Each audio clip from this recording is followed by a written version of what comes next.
Hi there. I want to do a quick video on how to get Eclipse working for a Java application to build a REST API using Jersey library. So I've kind of followed some other instructions. It's quite long-winded, and some of these steps were a little bit tricky to get working. So I thought I'd do a quick video for whoever else might get stuck. So first of all, if you download Eclipse installer, so Eclipse download Eclipse. So when you get it, I mean I've got it for Linux, and when it's downloaded the file, when I've managed to get it, it's ended up as an Eclipse installer, which was in my download.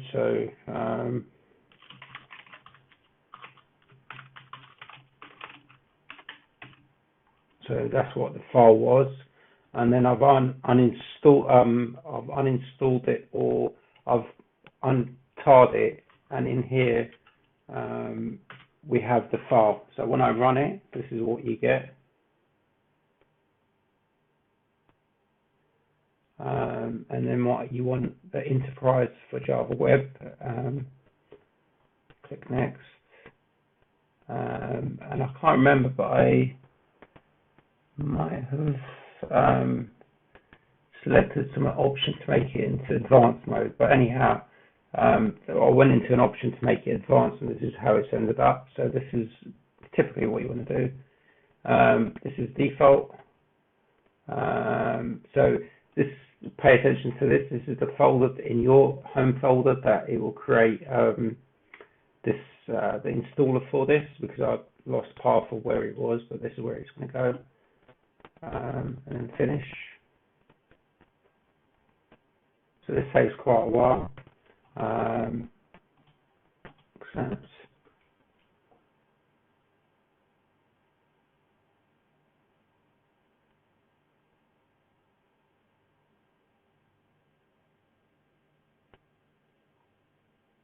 And then when it does finish, what it's doing is inside JEE latest, it drops the Eclipse folder, and you can run Eclipse from here. Or this is what it's doing at the moment as we speak. So 22:08 is the time, and it's doing it as we speak. There it is. So, and then it's asking, where do I want to configure the workspace? So if we do new workspace, because I've got that workspace already set up, launch.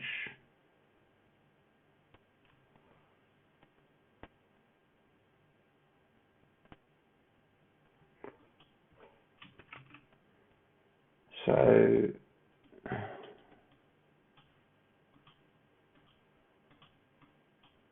this is our new workspace, and then what we want to do is do a new Maven project, and in here we select next, and then in here, if we look for Jersey, and we want Jersey Quick Start Web app here, and then click next. Group ID 0.1, and then whatever you want to call it. So we'll call it Jersey REST test, or just call it REST demo, and then finish.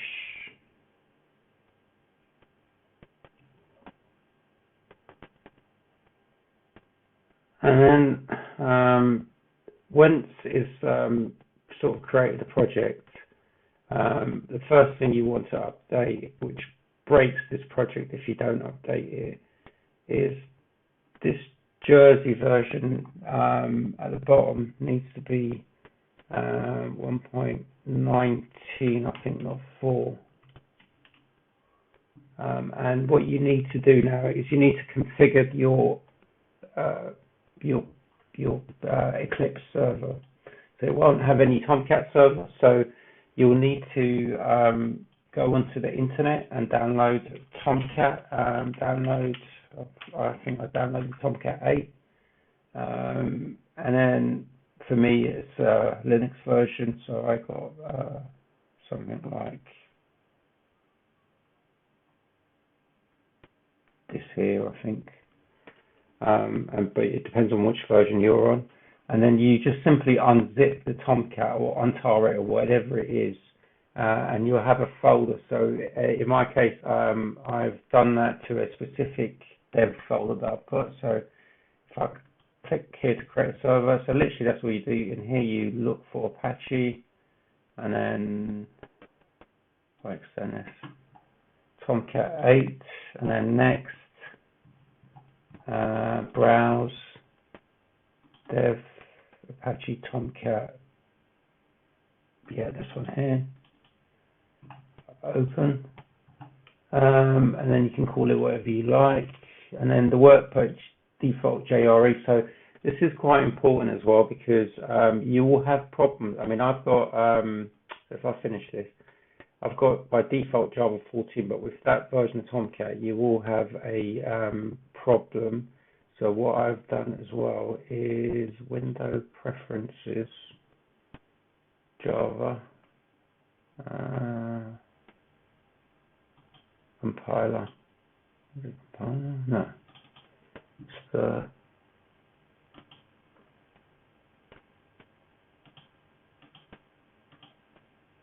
install JRE. Sorry, I always get that mixed up.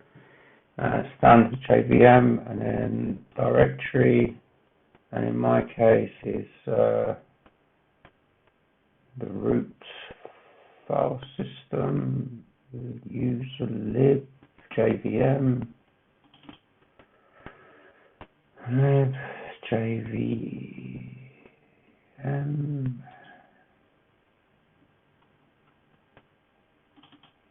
and I want Java 8 open.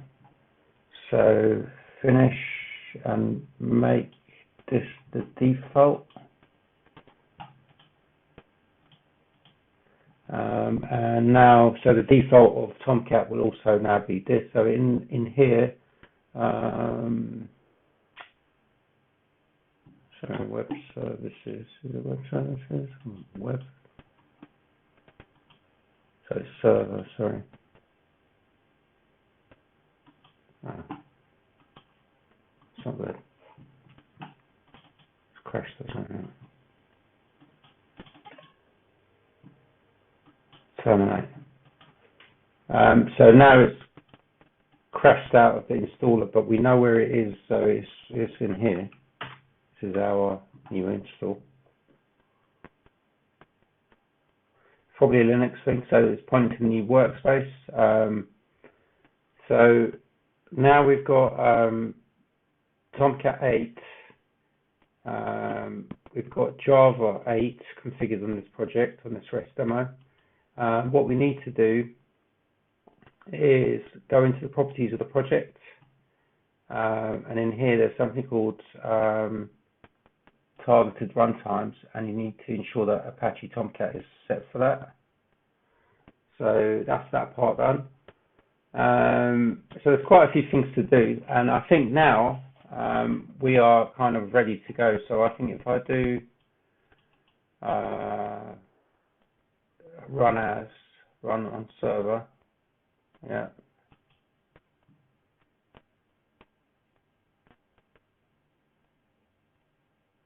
And here's our demo, Jersey resource, hi there. So what we've got is we've got a file called my resource, which is here, and it says hi there. So if I change this to hi there from REST demo,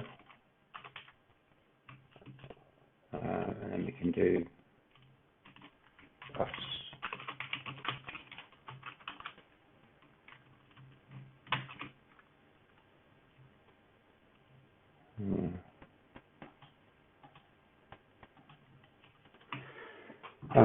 And it's probably recompiled it from REST demo, but it's not giving us the time. Oh, or maybe it will do now. There we go. Okay. So now I want to copy over some files into it because I don't really want to start writing out all the code because it's quite late at night.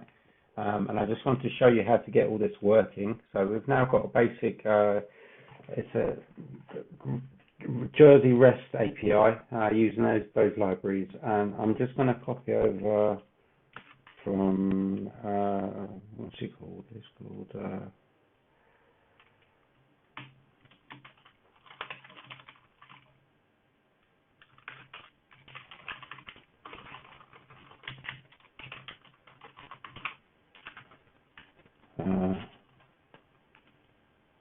Eclipse. Oh well, I'm actually in there right now, the folder I want to be in. Right, so I'm going to copy over the source main resources, source main, Java,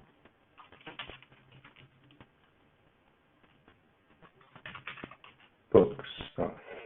Actually, yeah, the book start to new workspace, REST source Java, source main Java, right, and the persistent book as well. Okay. Okay, so in here we should have some new files, and then if I refresh this,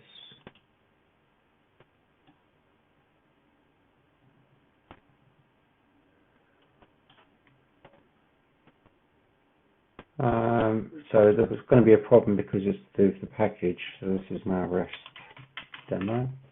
This is on my GitHub as well, and I'll share the link on the video in the description. And I'm going to quickly talk through these classes that I've just copied into there, so that you can understand what I'm doing, or what's going to be done. I'm not too sure what the problem is.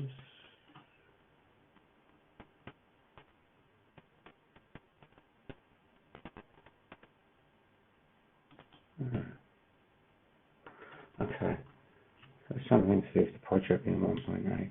Right, okay.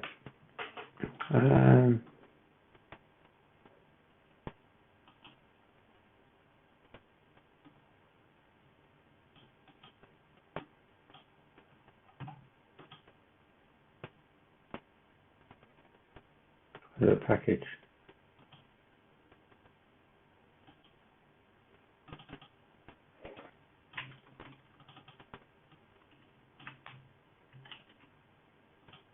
Okay. Right.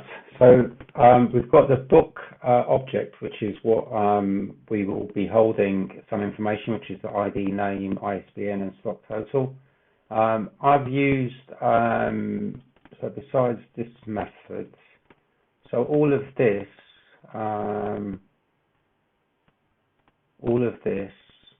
is generated. So once I generated this part of it, or created the variables, all I did was do references. Right, so source and then generate getters and setters. So you want to select all of them, generate, and those are getters and setters. And then I did. So when you do this constructor here, it's quite important because otherwise things won't work. But when you do source and generate constructor using fields, which is all these fields, oops, or is it already selected? Okay. So it's created that, but once it creates it, you're going to need to create a blank version of it, otherwise your class won't compile or it won't add things into it by default. And then I had an override for the toString as well, so source generate toString, yeah. And then that just generates that.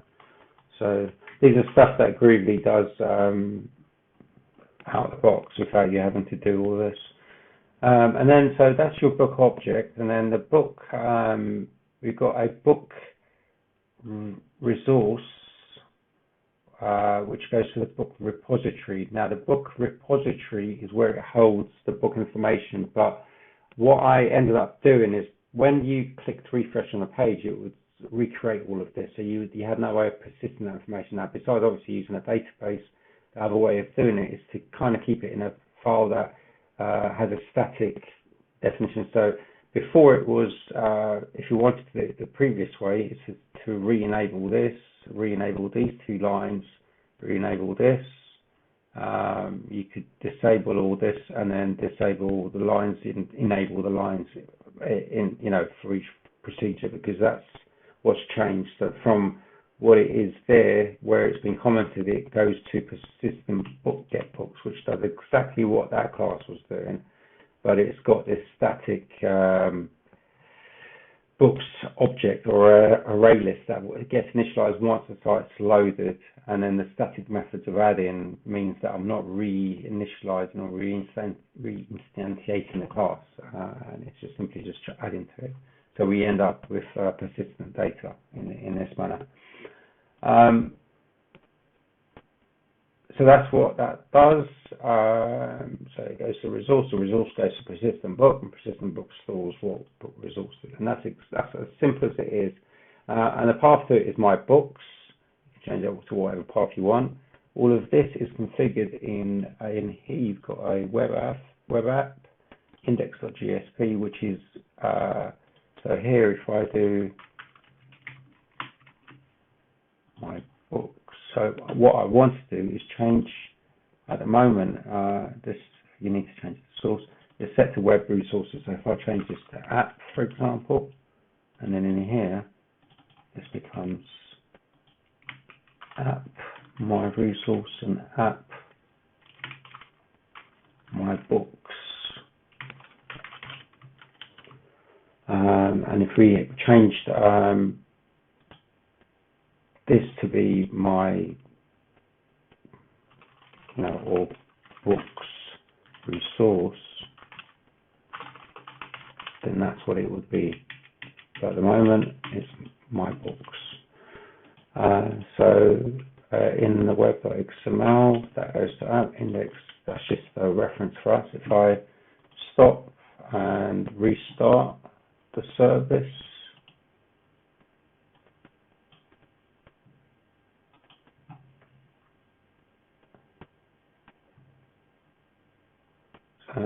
why is this called just a resource? It should be called books. Anyhow, so this is our books now, coming back in XML format. I'm going to show you how this persistent stuff is now working. So we're going to go to Postman, and we're going to use the, so in here, we're going to use the post methods. We've added a header with content type, application XML. We've got the type set to XML, and this is a specific tab Postman I'm using. You could be using your own thing, but you've got to make sure that you've got these things set, the content type being for the header, and then the content type for the raw data that you're actually sending as well. And then if you send that,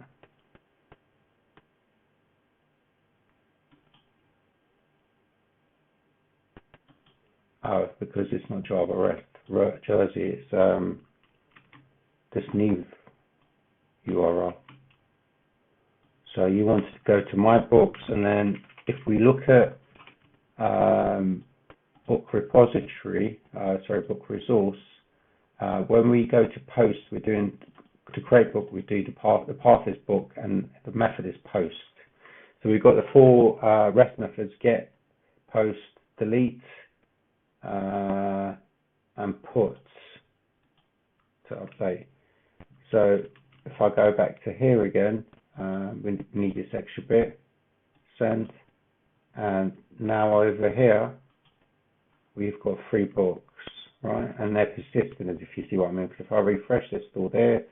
And previously, if I did this the way it was before, we wouldn't get to see it on that screen as the 3rd book. It will always show 2 books, and even if I delete an entry, it would still be 2 books. So if I make this 108,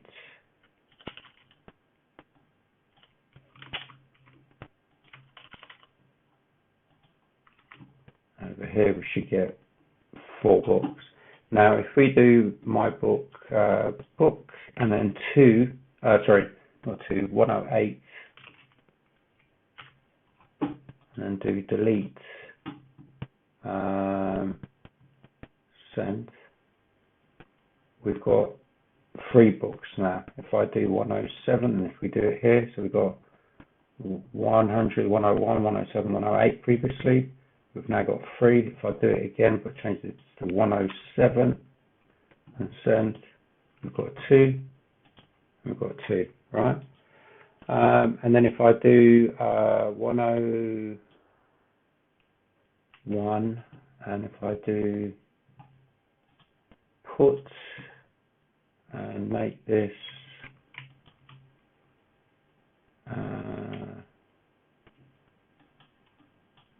doesn't matter what we put there, but this is going to be important. Some ISBN to kill. It's called Beloved, so we call it Beloved 2.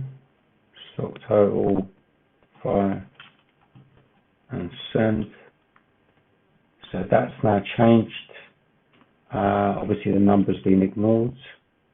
And over here we've got updated content, and that was using put. And then obviously if we do book 101, we only get that title. So it's the same as this. If I do book 101,